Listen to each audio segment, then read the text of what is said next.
प्रिय मित्रों, आज हम एक बहुत ही महत्वपूर्ण और हृदय स्पर्शी विषय पर बात करेंगे। परमेश्वर आपको आपके जीवन साथी से कैसे मिलवाते हैं? ये सवाल हर उस युवा के मन में उठता है जो परमेश्वर पर विश्वास करता है और एक सुखी, आशीषित वैवाहिक जीवन की कामना करता है। क्या परमेश्वर वास्तव में हमारे जीवन साथी को चुनते हैं? क्या वे हमें संकेत देते हैं? क्या बाइबल में इसके उदाहरण हैं? और आज के समय में परमेश्वर कैसे काम करते हैं? इस लेख में हम बाइबल के वचन, उदाहरण, संकेत और वास्तविक गवाहियों के माध्यम से इस रहस्य को समझेंगे। ये यात्रा विश्वास, धैर्य और परमेश्वर की संप्रभुता पर आधारित है। आइए शुरू करें। सबसे पहले समझें कि विवाह परमेश्वर की देन है। उत्पत्ति 2:18 में लिखा है, यहोवा परमेश्वर ने कहा, आदमी का अकेला रहना अच्छा नहीं, मैं उसके लिए एक ऐसा सहायक बनाऊंगा जो उसके योग्य हो। परमेश्वर ने आदम के लिए हव्वा को बनाया और कहा, इस कारण पुरुष अपने माता पिता को छोड़कर अपनी पत्नी के साथ रहेगा और वे दोनों एक तन हो जाएंगे। उत्पत्ति 2:24 विवाह परमेश्वर की योजना है जो मसीह और कलीसिया के रिश्ते को दर्शाता है। इफिसियों 5:31-32 इसलिए यदि आप परमेश्वर के बच्चे हैं तो आपका जीवन साथी चुनना भी उनकी योजना का हिस्सा है। वे आपको सही व्यक्ति से मिलवाते हैं, सही समय पर, सही तरीके से।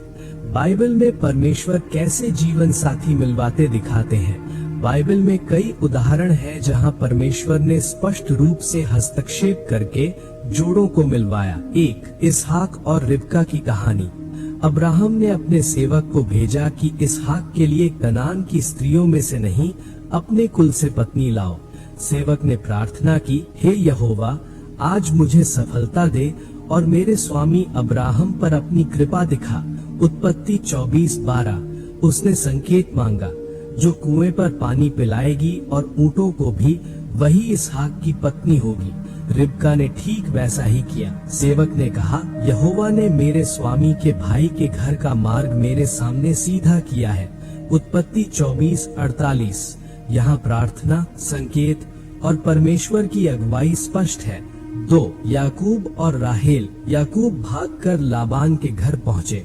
कुएं पर राहेल को देखते ही उन्हें प्रेम हो गया, लेकिन 14 वर्ष सेवा करनी पड़ी। परमेश्वर ने याकूब को आशीष दी।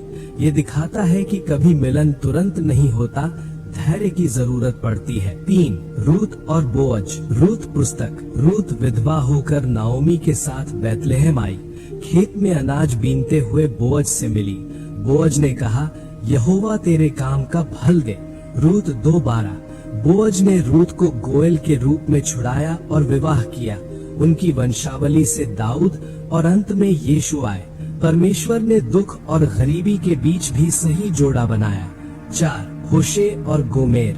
होशे को परमेश्वर ने व्यभिचारिणी स्त्री से विवाह करने को कहा ताकि इस्राएल के पाप को दर्शाए। होशे 1:2 ये दिखाता है कि कभी परमेश्वर कठिन रिश्तों में भी बुलाते हैं, उद्देश्य के लिए।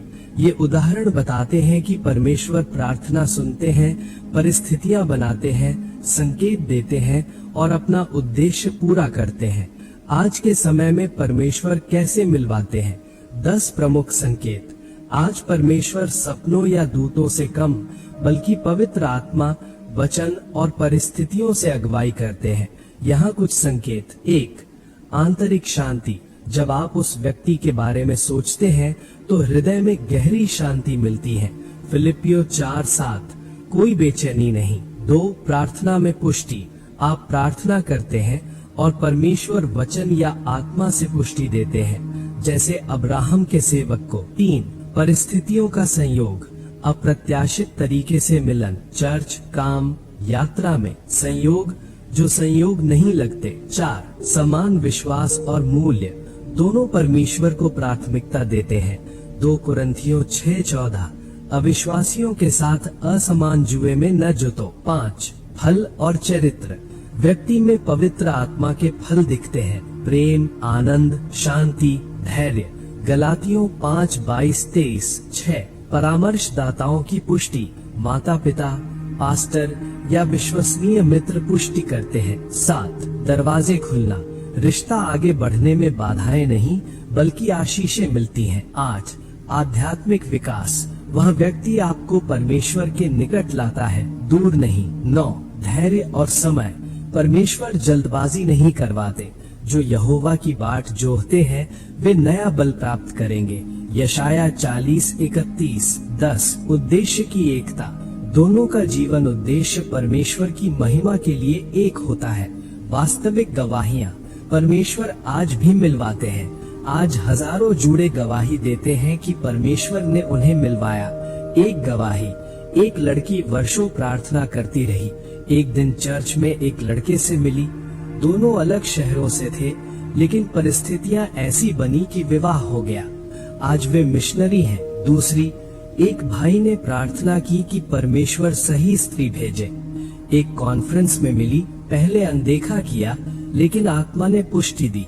विवाह के बाद पता चला कि दोनों की प्रार्थनाएं समान थी। एक और तलाकशुदा जोड़ा फिर मिला, पश्चाताप किया और परमेश्वर ने बहाल किया।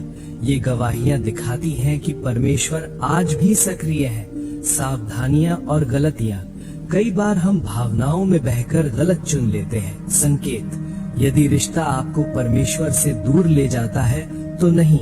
यदि शारीरिक आकर्षण ही मुख्य है, सावधान, धैर्य रखें, जल्दबाजी न करें, परमेश्वर पर भरोसा रखें। परमेश्वर आपको आपके जीवन साथी से मिलवाते हैं अपनी संप्रभु योजना से। प्रार्थना करें, वचन पढ़ें, धैर्य रखें। अपना भार यहोवा पर डाल दे, वह तुझे संभालेगा। भजन 55:22। यदि आप सिंगल हैं तो परमेश्वर के साथ रिश्ता मजबूत करें, सही समय पर सही व्यक्ति आएगा। प्रिय मित्र, यदि आप प्रतीक्षा कर रहे हैं तो आज प्रार्थना करें, हे प्रभु, मेरे जीवन साथी को मेरे पास लाओ, तेरी इच्छा अनुसार। परमेश्वर वफादार है। आपका विवाह आशीषित हो। आमीन। प्रिय मसीही परिवार, आज का ये संदेश यहीं समाप्त होता है, लेकिन प्रभु यीशु का प्रेम और उनका वचन आपके जीवन में कभी समाप्त नहीं होता। याद रखिए, हर चोट प्रभु की कक्षा है, हर रिश्ता उनके प्रेम का अवसर है और हर दिन उनके और करीब आने का मौका है। अगर ये संदेश आपके दिल को छू गया हो, अगर आप यीशु के प्रेम की इस यात्रा में हमारे साथ चलना